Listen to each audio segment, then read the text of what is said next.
अस्सलामुअलैकुम students, welcome back to Sigma physicist. हम बात कर रहे थे साउंड वेव्स पर। आज का हमारा लेक्चर नंबर 6 है स्पीड ऑफ साउंड पर, जिसमें हम टॉपिक को डिस्कस करेंगे स्पीड ऑफ साउंड। सबसे पहले, in order to find speed of sound in any medium, speed of sound को किसी भी मीडियम में कैसे डिटरमाइन करते हैं, उसके लिए हम अपनी वेव इक्वेशन को यूज करते हैं।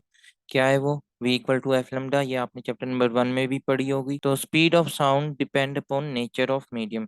कुछ इस तरह के स्पीड ऑफ साउंड के डिपेंडेंस फैक्टर है जिनकी वजह से साउंड की स्पीड पर असर पड़ता है, साउंड की स्पीड चेंज हो जाती है। उसमें सबसे पहले हम मीडियम को डिस्कस करते हैं। मीडियम क्या है, उस पर हमने लेक्चर नंबर 1 में डिटेल में डिस्कशन की थी। अब स्पीड ऑफ साउंड किस मीडियम में कितनी ज़्यादा होगी, उस पर हम बात करेंगे। तो सबसे पहले को याद करने के लिए आपकी स्क्रीन पे आपके सामने एक अरेंजमेंट शो हो रही है। वो क्या है? Speed of sound is greater in solid is greater than speed of sound in liquid, and speed of sound in liquid is greater than speed of sound in gases. तो speed of sound सबसे पहले जो हम बात करते हैं वो क्या है कि सॉलिड में सबसे ज़्यादा है। उसके बाद किसमें है स्पीड ऑफ साउंड ज़्यादा तेज? साउंड किससे ट्रैवल करेगी?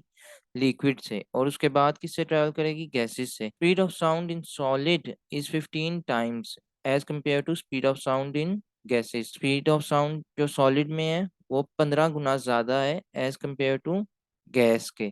और उसके बाद साउंड की speed, speed of sound in liquid is 5 time as compare to speed of sound in gases. Speed of sound जो है वो 5 गुना ज़्यादा है लिक्विड में किसी भी फ्लूइड के अंदर एज कंपेयर टू किसी गैस के अंदर। लेकिन अब बात आती है कि साउंड की स्पीड की में ये चेंज आ क्यों रहा है, उसकी वजह क्या है? सॉलिड में स्पीड ऑफ साउंड सबसे ज़्यादा क्यों है और गैसेस में सबसे कम क्यों है?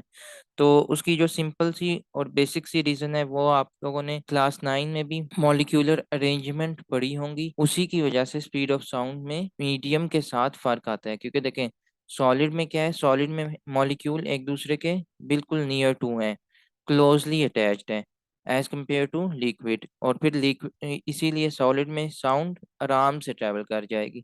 उसके बाद अब लिक्विड में क्या है, मॉलिक्यूल एक दूसरे के साथ हैं लेकिन गैप में है कुछ कुछ। तो इस वजह से स्पीड ऑफ साउंड सॉलिड से कम होकर ट्रैवल करेगी। और उसके बाद गैसेस में मॉलिक्यूल एक दूसरे से बहुत ज़्यादा डिस्टेंस पे है, इसलिए साउंड की स्पीड कम हो जाएगी एज कम्पेयर टू सॉलिड से। It is easier for sound wave to go through solid than through liquid because the molecules are closer together and more tightly bounded in solid. Similarly, it is harder for sound wave to pass through gases then through liquid because gaseous molecule are further apart। वो क्या बात कर रहे हैं? वो यही बात कर रहे हैं कि किसी भी साउंड वेव के लिए गैसेस से पास करना मुश्किल होगा एज कम्पेयर टू लिक्विड। उसकी वजह क्या है? उसकी वजह मॉलिक्यूलर अरेंजमेंट है।